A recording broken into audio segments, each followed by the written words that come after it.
Welcome to a very special industry news focused on maybe last week's, depending on when this comes out, Nintendo Direct. I'm Enoch, and I'm here with Sam. And there's a bunch of fun stuff we're going to talk about today. I got a whole list of them here on my phone. So you watched the Nintendo Direct, right? I did. I watched it. Overall, no spoilers. What were your feelings? Give it a ranking, a grade. It was pretty mixed. I mean, like that's how like the bigger Nintendo Directs go, where there's a lot of padding and then just the big announcements. It's really exciting. I think it was pretty solid overall. I would give it somewhere in the B score. Yeah, that sounds about right. Maybe Yeah. Some pretty solid stuff in there. A lot of Japanese farming simulators. Yeah, that because it was happened. Tokyo Game Show week. Right. Which, not to knock against those, but man, were there a lot of them, and mostly Square Enix. On to the actually important news, the big thing, the thing at the very end of the Direct that has everyone actually excited. The Legend of Zelda Breath of the Wild sequel has a name finally and an official release date. It's The Legend of Zelda Tears of the Kingdom, and it's going to be out May 12th, 2023. I am so excited for this game. Like I just recently finished like beating the, getting all the shrines done in the first game and doing the DLC as well. And so I'm just like really like ready to get into like the next chapter for these open world Zelda games.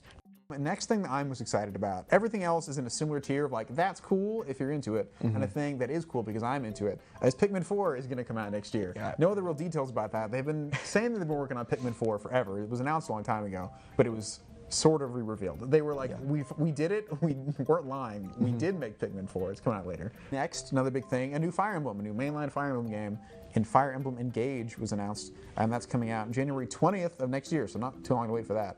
And it'll have old heroes returning like Marth and Celica, which I hope I'm pronouncing right, along with some others, I assume. Did you play Fire Emblem? I haven't, but I know a bit about the game, so there's a lot of Fire Emblem characters in Smash, which is a game that I love. But from what I've seen, this new game looks like it's kind of going back to more kind of old school Fire Emblem style, because the main series Fire Emblem game before that, Three Houses, kind of did a lot of like new things for the series, and so I think this one is kind of stepping back and sort of like catering to the old school fans with bringing back those big characters and sort of just like taking it like back in a familiar but like obviously very well loved direction. Next, in a more similar vein, Octopath Traveler 2 was announced, which is coming out in February 24th of next year, so not long after, about a month after Fire Emblem. One thing that I have heard about this new Octopath Traveler is they're going to try, because the premise is that there are 8 different protagonists to the game that all like use their abilities differently, and so this new one is supposed to have their stories interconnect more, because in the original there's kind of a sense of, oh, you're building a party of these different protagonists, whichever ones you choose, but they all are just following their own plot lines and not really, and the other characters are just there when you're following one plot line. So I'm really excited about this next game that it like will do more of that interweaving of the plots.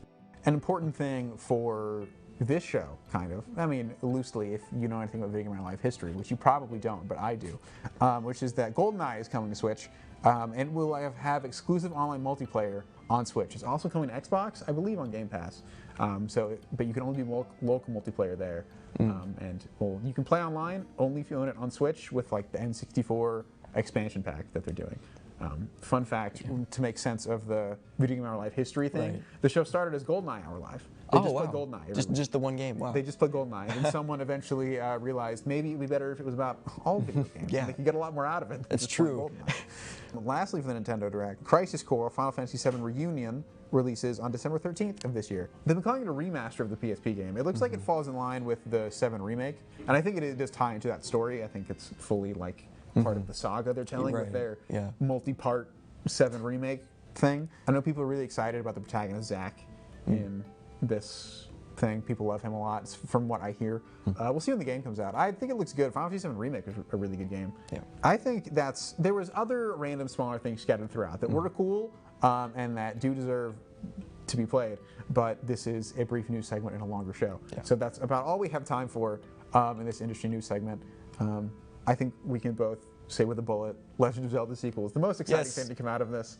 I sat through the whole 40-minute thing at like 9 a.m. and I was like, finally, something good at the end. Yes. Good stuff throughout, but that's the exciting bit. So thank you for sticking with us. I'm Enoch. I'm Sam. And back to the show.